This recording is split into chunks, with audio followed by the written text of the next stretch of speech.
Hi everyone, welcome back to my YouTube channel, that is Diksha Chauhan. If you are new, please do subscribe my channel. Thank you. So this is the third video related to the CTET paper, in which I am going to discuss about the certain topics that I selected for English pedagogy section. So the very first topic that I chose is language. What is a language? You need to understand its characteristics, because most of the time there are questions like which is based on the characteristics of language. After that, you need to understand the difference between language learning and language acquisition. जो हमारी native language होती है उसे हम जब पढ़ते हैं तो उसे बोलते हैं लैंग्वेज एक्विजिशन, बट जब हम कुछ नई language apart from mother language सीखते हैं और पढ़ते हैं तो उसे बोलते हैं language learning. There are certain stages of language acquisition like cooing, babbling, one word stage, two word stage. The second topic is principles of language teaching. Whenever we are trying to teach a language or learn a language, there are certain principles you need to understand, like principles of motivation, principles of naturalness, principles of imitation. Okay. Then you need to understand the labels of linguistics. Linguistics means whenever we are trying to study a language, it is known as linguistics, and there are certain labels, और आपको labels understand करते हैं और one by one proceed करके ही language learning की जा सकती है. लैंग्वेज लेबल्स में आता है like phonetic, morphology, phonology, semantic, syntax and pragmatic. तो ये ऑर्डर सही नहीं है, बट स्टिल मैं बोल रही हूँ कि ये फोनेटिक जो है वो लीस्ट लोअर लेवल है इसका levels of linguistic, and highest level है प्रैग्मेटिक. जब हम प्रैग्मेटिक लेवल पे आ जाएंगे we can easily speak a language, और ये सारे PYQs में पूछे गए हैं. लाइक फोनेटिक क्या होता है, फोनोलॉजी क्या है, मॉर्फोलॉजी क्या है, सिमेंटिक क्या है, सिंटेक्स क्या है, प्रैग्मेटिक, इनके सारे आपको मीनिंग आने चाहिए. एज वेल एज जो प्रीवियस ईयर क्वेश्चन हैं आप उनको लिख सकते हो एक पेपर पे और उन्हें पढ़ सकते हो. Then after that you need to know certain learning theories like nativism, behaviorism, constructivism and monitor hypothesis. After that you need to understand the relationship between language and development. Piaget ने बोला था कि हमारी जो डेवलपमेंट है वो पहले होता है, फिर देन लैंग्वेज हम एक्वायर करते हैं और लर्न करते हैं. और बट बिगोट्सी ने उसका अपोजिट बोला था कि लाइक लैंग्वेज ऑलरेडी हमारी डेवलप इनफ है और हम उससे डेवलप लैंग्वेज पहले आता है देन हम डेवलप होते हैं. स्किनर बोलते हैं कि लैंग्वेज जो है वो हम इमिटेशन से ईजिली लर्न कर सकते हैं. The next one is role of grammar.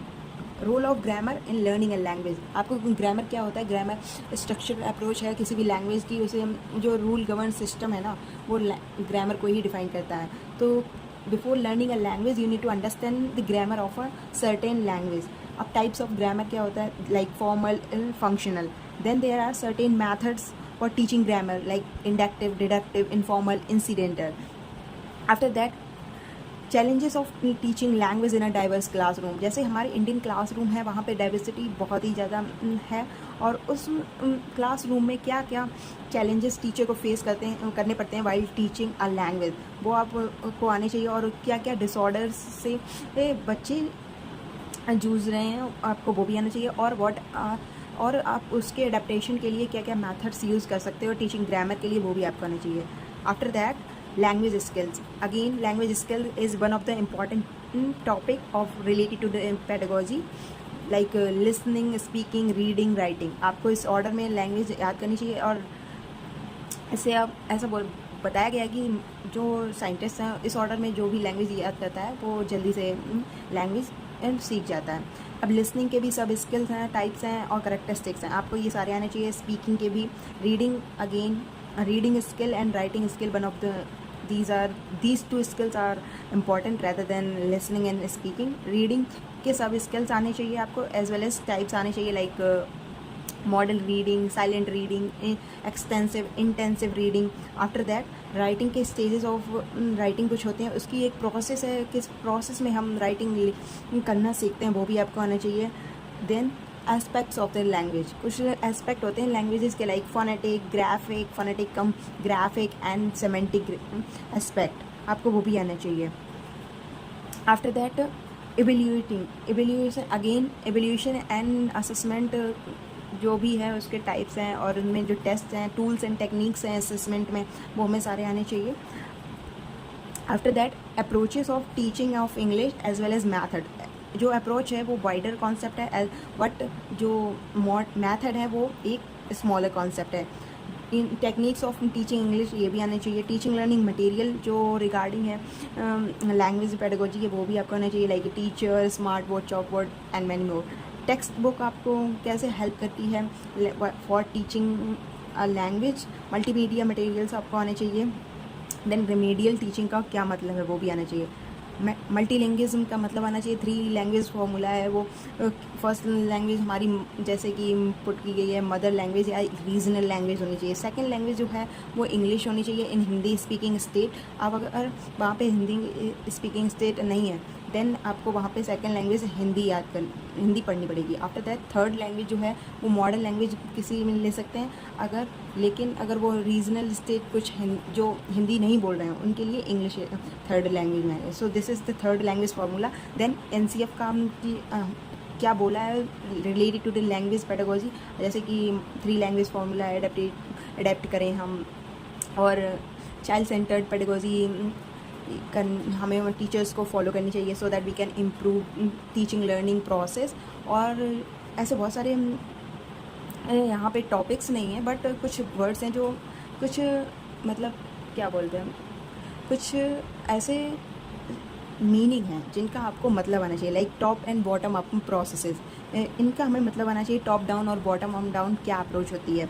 Paraphrasing का मतलब आना चाहिए जब भी हम टीचर की कोई स्टोरी सुनाती है और जब बोलती है कि अपने वर्ड्स में उसे लिखो, that is known as paraphrasing. Note making क्या होता है जब भी हम अपने नोट्स बनाते हैं, भाई ये नोट मेकिंग है।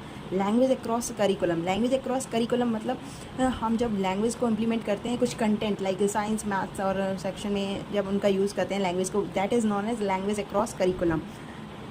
Phonetic group, lexical grouping and semantic grouping, इनका मतलब आना चाहिए। और approaches, there are certain approaches that is mostly seen in the paper like eclectic approach, communicative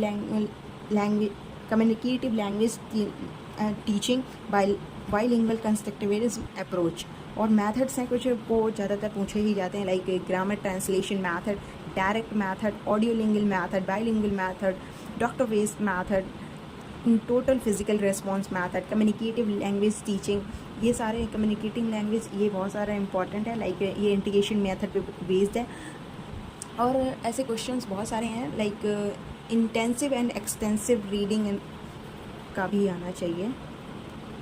intensive and extensive, scanning and skimming क्या होता है ये भी आपको आना चाहिए। लाइक इतने सारे मैंने टॉपिक्स आपको बता दिए हैं। Hope this video helps you. So also language proficiency का मतलब क्या होना चाहिए, as well as BICS and CALP क्या होता है। Like basic interpersonal communicative proficiency is known as BICS. जो अभी हमें जैसे कि नॉर्मल हम जो कन्वर्सेशन कर रहे हैं उसके लिए हमें बिग्स की ज़रूरत पड़ती है, बट एकेडमिक एक्सेलेंस के लिए ये हमें काल्प की ज़रूरत पड़ती है। तो इनका डिफरेंस आना चाहिए। As well as critical reading क्या होती है, ट्रांस लैंग्वेजिंग क्या होती है, स्ट्रक्चरल अप्रोच, रेसिप्रोकल टीचिंग और कोऑपरेटिव लर्निंग का भी आपको मतलब आना चाहिए। ये भी से रिलेटेड हैं। और आपको मतलब आना चाहिए हाइपोथेसिस, बिकॉज हाइपोथेसिस का भी लास्ट टाइम एक क्वेश्चन देखा गया था। देन आपको NEP 2020 का भी मतलब उसने क्या स्टेप्स दिए थे। 3 लैंग्वेज फार्मूला ऑलरेडी डिस्कस हो चुका है। And then right to education का भी आपको आना चाहिए। That's it's for this video. Thank you so much.